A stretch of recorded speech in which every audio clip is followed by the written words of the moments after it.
As of now, we spoke about pressure and we spoke about force, but we really haven't yet defined what pressure is. Now, even though pressure and force aren't exactly the same quantity, these two quantities are in fact related by the following equation. The pressure an object feels is equal to the force that object feels per some given area that we're considering. And the force always acts at a perpendicular angle with respect to the area. Now, because of this formula, we see that our units of pressure are newtons per meter squared, where 1 newton per meter squared is equivalent to 1 Pascal. Now, even though force is a vector, pressure is not a vector, it's a scalar, and that means it only has magnitude and no direction. So, let's look at one particular application of the following formula. Let's suppose the 2 feet of an 80 kilogram person have a combined surface area of 600 centimeters squared. So using this information, we'd like to calculate the pressure exerted by the 2 feet on the floor. So let's suppose that this area represents the combined area of the 2 feet, so it's 600 centimeters cubed, and the force that's acting on this area is the force of gravity that's acting on the mass of the person. So the force which acts at a perpendicular angle with respect to the area is m times g, where m is our mass of the person. So pressure is equal to force, which is m times g divided by area. So m times g is 80 kilograms times 9.8 meters per second squared. And the area given in meters is simply this quantity divided by 10,000. So 0.06 meters squared. We plug this into the calculator and we get 1.3 times 10 to the 4 newtons per meter squared is the pressure that the floor feels as a result of the area, the surface area of the 2 feet and the gravitational force that acts on those 2 feet. Now, pressure is a very important scalar quantity that we usually use whenever we talk about fluids. So let's discuss pressure in fluids.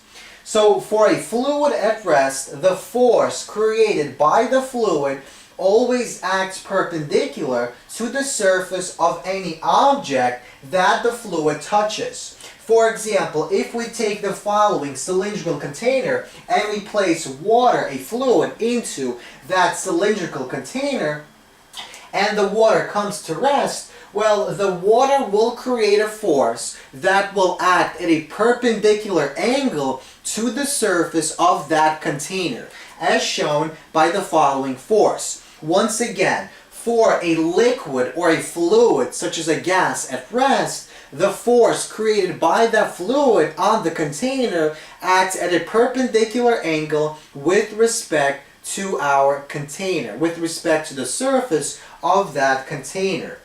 Now, from common knowledge, we know that if we take an object and we place an object into a fluid, the object's pressure, or the pressure the object will feel as a result of the fluid, will increase as we go deeper into the fluid.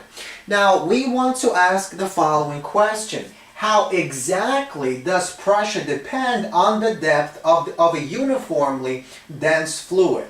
So let's suppose we have the following container and we place a fluid into that container and the fluid comes to rest. So we want to find a relationship, a formula between pressure and the depth of our fluid. So let's suppose that h is the vertical distance from the surface of the fluid to some point below the surface. And let's choose the point to be at the bottom of our container.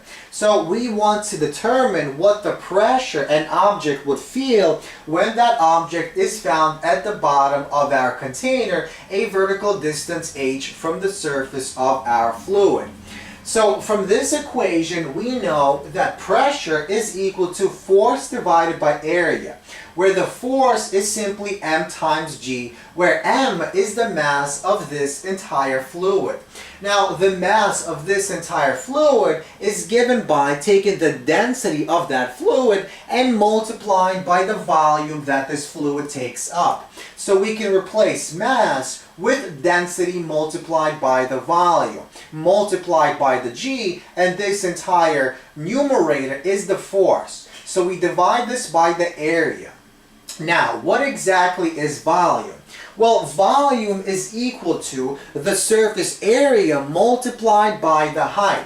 So the surface area of the bottom of our container multiplied by the height gives us the volume of this entire region that the fluid takes up. So we can replace volume with area times height.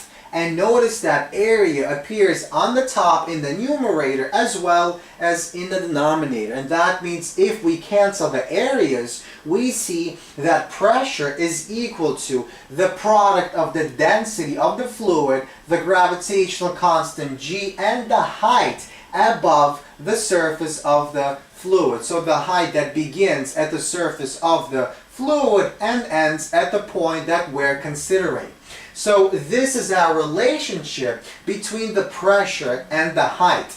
We see that as the height or as the depth increases, the pressure also increases. And we see that as the density increases, as the fluid becomes more dense, that means the pressure also increases. So notice the following important point about the force that an object feels inside a fluid. The force an object feels below the surface of the fluid is a result of the weight of the fluid above that object. So in other words, if an object is placed at the bottom of the fluid, the force that that object feels is a direct result of how much fluid is found above that object, how much weight of that fluid is found above that object.